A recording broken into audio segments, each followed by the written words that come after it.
कल्पना कीजिए आप एक शांत वन में खड़े हैं।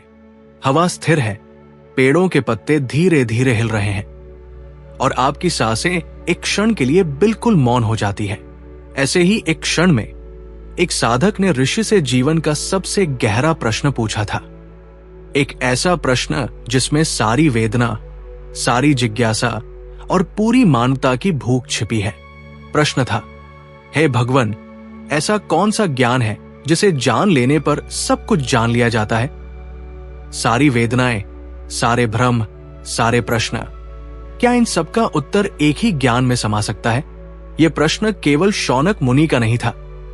यही प्रश्न आज भी हम में से कई लोगों के भीतर एक धीमी आग की तरह जलता है। मनुष्य ने बहुत कुछ पढ़ लिया है, विज्ञान, इतिहास, धर्म, मनोविज्ञान और इंटरनेट के असीम महासागर में अनगिनत सूचनाएं खोज डाली है, पर क्या भीतर का खालीपन भरा? शायद आप भी इस अनुभूति से गुजरे होंगे। बहुत कुछ जानने की इच्छा, बहुत कुछ सीखने की भूख, पर अंत में भीतर वही चुप्पी, वही रिक्तता, वही अनुत्तरित प्रश्न, मैं कौन हूं? और जो कुछ मैं जान रहा हूं, क्या वास्तव में उसी की तलाश थी? मुंडक उपनिषद इसी गहरी उत्सुकता की जड़ तक पहुंचता है। यह कहता है कि ज्ञान दो प्रकार का है, एक वो जो बाहर का कोलाहल समझाता है और एक वह जो भीतर के मौन को छू लेता है। पहला आपको दुनिया समझाता है, दूसरा आपको स्वयं से मिलाता है। उपनिषद यह भी कहता है कि साधक को ब्रह्मा प्राप्ति के 3 द्वार पार करने होते हैं। 3 रहस्यमय मार्ग, 3 आंतरिक परिवर्तन, 3 ऐसे मौन क्षण जहां साधक पहली बार अपने वास्तविक स्वरूप की झलक पाता है। ये तीनों मार्ग साधारण नहीं है। ये केवल सोचने से नहीं खुलते, ये जीवन को हल्का करते हैं, मन को शांत करते हैं और आत्मा को उजागर करते हैं। आज के वीडियो के अंत तक आप न केवल इन 3 मार्गों को जानेंगे, बल्कि अनुभव करना भी प्रारंभ करेंगे कि इनमें से आपका मार्ग कौन सा है। तो आइए इस यात्रा के पहले चरण की ओर चलें, जहां प्रश्न जन्म लेता है और साधक भीतर की ओर मुड़कर देखता है। मुंडक उपनिषद अथर्ववेद का एक रत्न है। यह केवल एक आध्यात्मिक पुस्तक नहीं, बल्कि एक आंतरिक प्रयोगशाला है, जहां साधक को स्वयं के भीतर उतरना होता है। इस उपनिषद में 2 ही मुख्य पात्र हैं, शौनक मुनि और महर्षि अंगिरस। पर इनके संवाद में दुनिया के गहनतम दार्शनिक प्रश्न छिपे हुए हैं। शौनक मुनि कोई साधारण साधक नहीं थे। वे वैदिक आचार्य थे, धनवान, प्रभावशाली और विद्वान भी। पर उनके भीतर एक प्रश्न लगातार जल रहा था, मैं बहुत कुछ जानता हूं, पर क्या मैंने वह जाना जिसे जान लेने पर सब जाना जाता है? यही प्रश्न उनकी खोज का केंद्र था। इसी आंतरिक पीड़ा ने उन्हें महर्षि अंगिरस के आश्रम तक पहुंचा दिया। वन की शांति, अग्नि की गरिमा और वातावरण की पवित्रता उस क्षण को और भी गहरा बना रही थी। साधक जब सही प्रश्न लेकर गुरु के पास पहुंचता है, तो वही क्षण उसकी यात्रा का वास्तविक आरंभ बनता है। महर्षि अंगिरस ने शौनक के प्रश्न को सुना और हल्के से मुस्कुराए। हर साधक को एक दिन ये प्रश्न पूछना ही पड़ता है, जब बाहरी उपलब्धियां थक जाती है और भीतर की आवाज उठकर कहती है कि ये सब पर्याप्त नहीं है। जब मन समझ लेता है कि बाहरी संसार को जीतकर भीतर का भय और खालीपन नहीं मिटता। ये प्रश्न कोई दार्शनिक जिज्ञासा नहीं था, ये आत्मा की पुकार थी, एक गहरी वेदना जो जानना चाहती है कि सत्य क्या है, जीवन का सार क्या है और मैं कौन हूं। शौनक मुनि उस अवस्था तक पहुंच चुके थे जहां प्रश्न केवल प्रश्न नहीं रहता, बल्कि खोज बन जाता है। महर्षि अंगिरस ने उत्तर देना प्रारंभ किया और उसी क्षण मुंडक उपनिषद का मार्ग खुल गया। यहीं से ब्रह्मा विद्या के 3 द्वार प्रकट होते हैं, 3 सूक्ष्म परिवर्तन जो साधक को बाहरी जगत से उठाकर भीतर के सत्य की ओर ले जाते हैं। पहला द्वार, जब साधक भीतर की टूटन को स्वीकारता है। दूसरा द्वार, जब साधक ज्ञान के 2 रूपों को पहचानता है। तीसरा द्वार, जब साधक लक्ष्य में एकाकार हो जाता है। यही मुंडक की त्रिवेणी है, त्याग, ज्ञान और ध्यान 3 मार्ग, 3 चरण, 3 दीक्षाएं। और आज हम इन्हें उसी गहराई में समझेंगे जैसे कभी अंगिरस ने शौनक को समझाया था। पहला द्वार, त्याग का रहस्य। साधक की यात्रा का पहला द्वार वही खुलता है जहां जीवन अपनी पहली सच्चाई दिखाता है। संसार की कोई भी उपलब्धि हृदय की उस गहरी प्यास को नहीं भर सकती जिसे भरने के लिए हम जन्म लेते हैं। मुंडक उपनिषद कहता है, परीक्ष लोकान कर्मचितान ब्राह्मणों निर्वेद मायात। हे साधक, पहले संसार के मार्गों को देखो, उन्हें परखो, उनसे जो मिलता है उसे स्वीकारो और जो नहीं मिलता उसे समझो। ये मंत्र साधारण नहीं है। ये कहता है कि साधक को पहले अपने भ्रम टूटने का साहस चाहिए। हर मनुष्य एक समय तक उपलब्धियों के पीछे भागता है, ज्ञान, धन, सम्मान, पद, और मानता है कि यही पूर्णता देंगे। लेकिन एक क्षण आता है जब उपलब्धियां हाथ में होती है और फिर भी भीतर एक रिक्ति रह जाती है। ये रिक्ति शत्रु नहीं है, ये उपनिषद की भाषा में पहली दीक्षा है। ये वही क्षण है जब साधक को अनुभव होता है कि मैंने बहुत कुछ पाया पर मैंने अभी तक स्वयं को नहीं पाया। त्याग का अर्थ कभी भी संसार छोड़ना नहीं है, त्याग का अर्थ है भ्रम छोड़ना। साधक जब यह देखता है कि बाहरी संसार उसे स्वयं तक नहीं पहुंचा सकता, तब उसके भीतर एक हल्का सा विराग उठता है। ये सूखा वैराग्य नहीं है, ये टूटन नहीं, ये थकान नहीं, ये एक आंतरिक परिपक्वता है कि अब मुझे भीतर की ओर जाना होगा। उपनिषद कहता है, साधक को इस अवस्था में एक और कदम उठाना होता है। मंत्र है, तद विज्ञानार्थं स गुरु में वा भी गच्छेत। अर्थ ये नहीं कि साधक गुरु के पास भागे, अर्थ ये है कि साधक अब इतना विनम्र हो गया है कि वो स्वीकार कर सकता है, मैं नहीं जानता और जानना चाहता हूं। त्याग का असली अर्थ यही है, अहंकार का गिरना और स्वीकार का जागना। त्याग वो पल है जब साधक पहली बार अपनी पुरानी पहचान को ढीला छोड़ता है, वो पहचान जिसमें वह बस भूमिका निभा रहा था। पुत्र, पिता, पत्नी, मित्र, अधिकारी, ज्ञानी, विद्वान, शिक्षक, इन सब के पीछे एक और व्यक्ति छिपा था, एक गहरी शांत सत्ता जो इन सब से परे है। पहला द्वार उसी सत्ता की ओर संकेत है। त्याग का अर्थ ये नहीं कि साधक जीवन से दूर हो जाए, त्याग का अर्थ है साधक जीवन के केंद्र में पहुंचे। त्याग का अर्थ ये नहीं कि साधक काम छोड़ दे, त्याग का अर्थ है काम केवल साधन रहे, स्वखोज लक्ष्य बने। त्याग का अर्थ ये नहीं कि साधक इच्छाएं खत्म कर दे, त्याग का अर्थ है इच्छाएं मन को चलाती न रहें। त्याग का अर्थ ये नहीं कि साधक मौन धारण करे, त्याग का अर्थ ये है कि उसका मन स्वयं मौन हो जाए। महर्षि अंगिरस के सामने शौनक मुनि जिस क्षण खड़े हुए, वो त्याग का ही क्षण था। उन्होंने अपने ज्ञान को छोड़ दिया, अपने अहंकार को छोड़ दिया, अपने पद को छोड़ दिया, क्योंकि जब मन खाली नहीं होता तब उसमें सत्य प्रवेश नहीं कर सकता, और जब मन खाली हो जाता है, देखने में, सुनने में, अनुभव में एक नई जगह बन जाती है। त्याग का द्वार इसी स्थान पर खुलता है, और जब यह द्वार खुल जाता है तब साधक जीवन को एक नए चश्मे से देखता है। वो समझता है कि अंदर और बाहर दो संसार है। अंदर का संसार बाहर को चला रहा है, पर बाहर का संसार अंदर को छू नहीं सकता, और यहीं से ज्ञान के दूसरे द्वार की शुरुआत होती है। दूसरा द्वार, ज्ञान का रहस्य। पहले द्वार में साधक ने ये समझ लिया कि बाहरी उपलब्धियां भीतर की खोज नहीं बन सकती। अब उसके भीतर एक नई उत्सुकता जागती है। यदि संसार का ज्ञान पर्याप्त नहीं, तो वो कौन सा ज्ञान है जिसे प्राप्त करने पर जीवन का सार खुलता है? महर्षि अंगिरस मुस्कुराते हैं और कहते हैं, द्वे विद्ये वेदितव्ये इति हस्म यद ब्रह्म विदो वदंती परा चैवा प्राचा। ज्ञान के दो रूप हैं, एक अपरा विद्या जो बाहर को दिखाती है, एक परा विद्या जो भीतर को प्रकट करती है। साधक पहले चौंकता है, क्योंकि उसने तो अब तक यही माना था कि ज्ञान वही है जो पुस्तकों में है, कक्षाओं में है, शास्त्रों या तर्क में है। महर्षि अंगिरस कहते हैं, नहीं साधक, अपरा विद्या वह है जो मन का विस्तार करती है। वेद, व्याकरण, गणित, तर्क, ज्योतिष, इतिहास, दर्शन, विज्ञान सब अपरा विद्या है। ये संसार को समझने की विद्या है। परंतु परा विद्या वो कोई विषय नहीं, वो कोई पुस्तक नहीं, वो कोई सिद्धांत नहीं।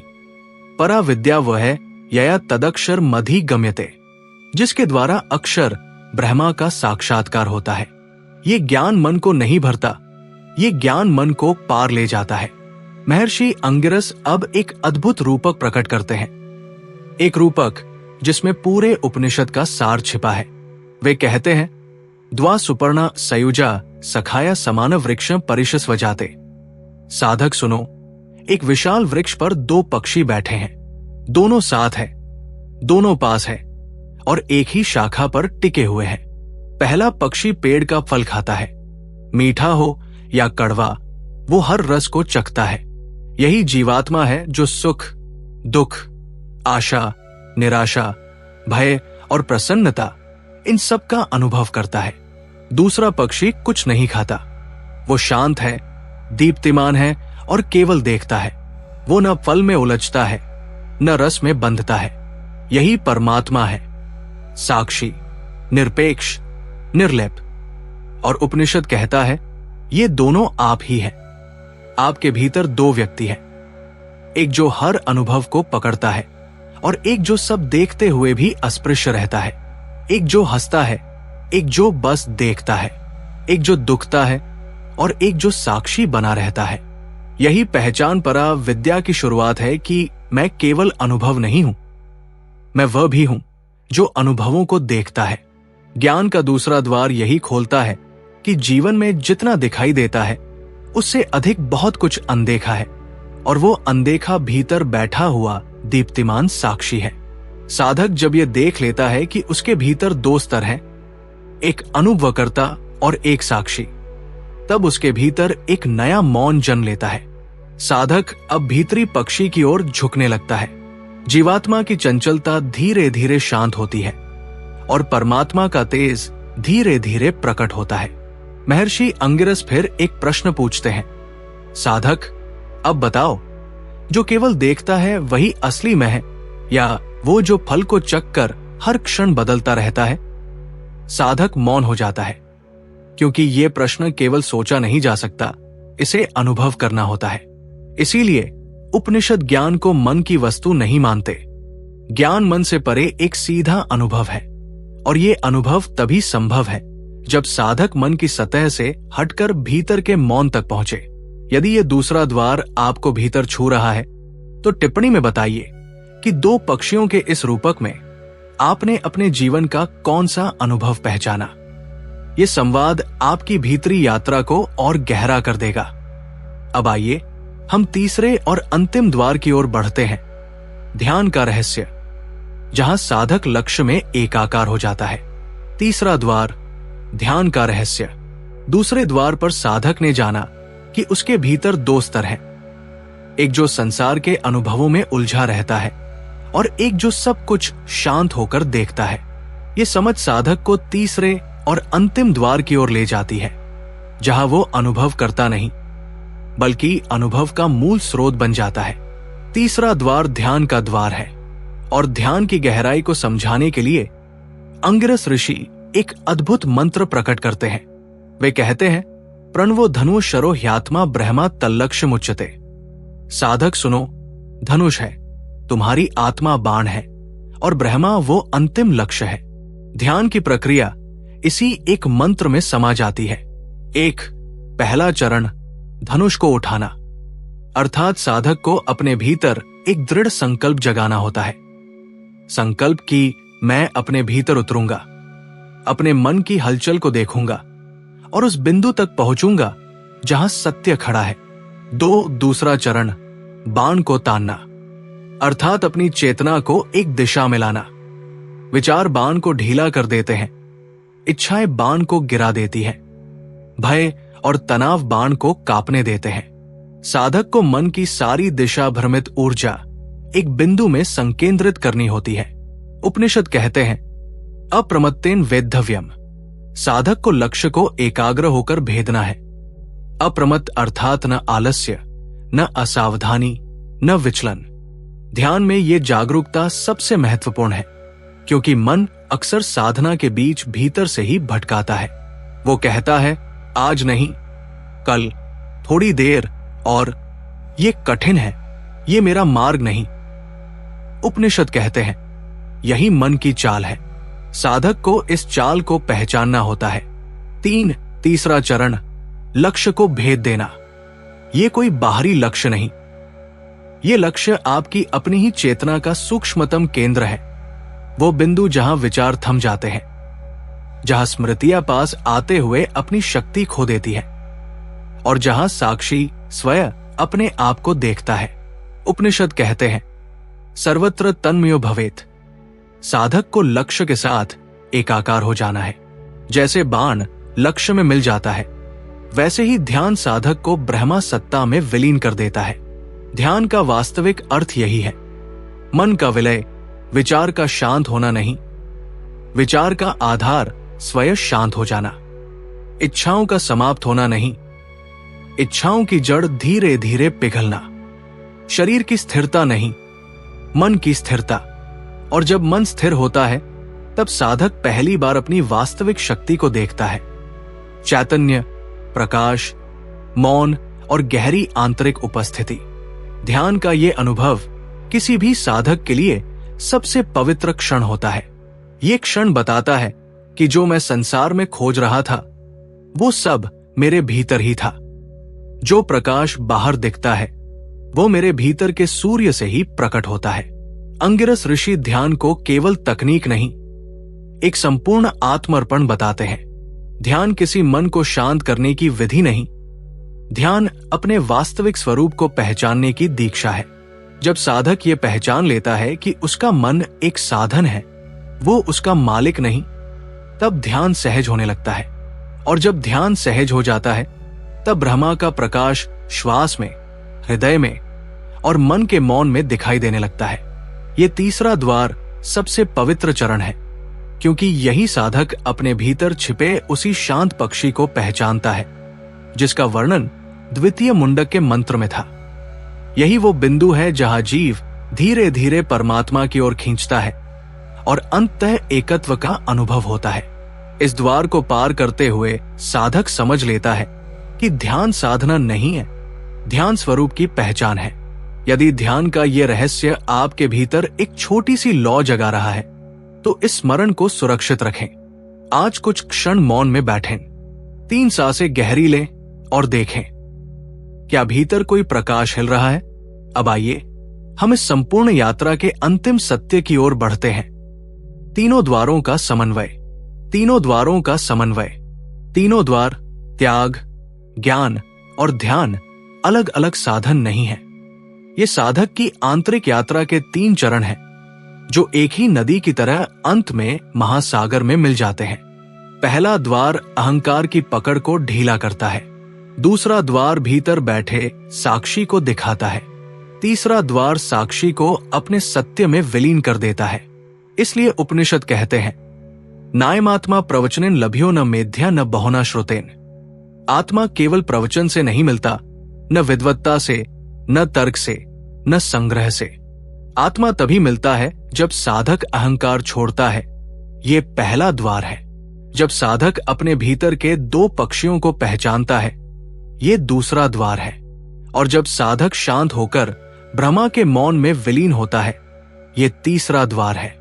इन तीनों का समन्वय ब्रह्मा विद्या का प्रकाश बनता है। त्याग बिना साधक की चित्त भूमि शुद्ध नहीं हो सकती। ज्ञान बिना साधक दिशा नहीं पकड़ सकता, और ध्यान बिना साधक लक्ष्य में एकाकार नहीं हो सकता। तीनों को एक साथ समझना और एक साथ जीना उपनिषद की भाषा में पूर्णता है। अब साधक की यात्रा को थोड़ा और भीतर ले चलें। पहला द्वार उसे उसके भ्रमों से मुक्त करता है। साधक देखता है कि संसार के सुख क्षणिक है, उनमें कोई स्थायित्व नहीं। यही सत्य उसके हृदय को भीतर की ओर मोड़ता है। दूसरा द्वार उसे दिखाता है कि भीतर 2 स्तर हैं, एक जो कर्म करता है और एक जो साक्षी है। जब साधक साक्षी को देखता है तो वो समझता है कि मैं अनुभवों में उलझने वाला जीव नहीं, मैं अनुभवों का साक्षी हूं। तीसरा द्वार साधक को उस साक्षी में स्थिर कर देता है। साधक अब मन, विचार, स्मृतियों की सतह पर नहीं रहता, वो गहरे चेतना के केंद्र में उतरता है। वही ध्यान की वास्तविक उपलब्धि होती है। इन तीनों चरणों का सार्थक मिलन एक ही अनुभव पर पहुंचता है। आत्मा वही है जिसे मैं अब तक खोजता रहा।